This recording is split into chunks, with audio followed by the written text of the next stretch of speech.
புருஷன் வந்து எத்தனை லட்சம் சம்பாதிச்சாலும் கோடி சம்பாதிச்சாலும் நம்ம கையில காசு இருக்கணும் சார். நம்ம சம்பாதிக்கணும்.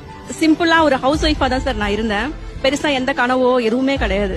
அப்பெல்லாம் வந்து ஆனா தேவைகள் வீட்டுல வந்து கொஞ்சம் குறைவுதான், பொருளாதாரம் ஒரு சம்பளம் பத்தலங்கிறது தெரியும்.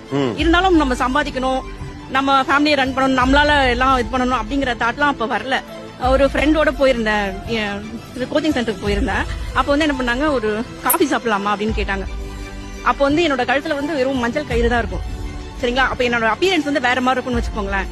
ஆனா அது வந்து எனக்கு பெருசா தெரியல. அப்ப போகும்போது ஒரு ரிச்சான ஒரு ஹோட்டலுக்குள்ள போயிட்டோம்.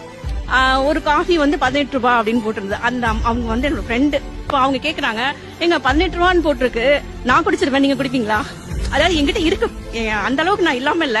ஆனா என்னோட வெளி தோற்றம் வந்து அவங்களுக்கு எப்படி காமிச்சதுன்னு தெரியல. நான் குடிப்பேன், நீங்க குடிப்பீங்களா? அப்ப தோணுச்சுங்க சார். அதாவது புருஷன் வந்து எத்தனை லட்சம் சம்பாதிச்சாலும் கோடி சம்பாதிச்சாலும்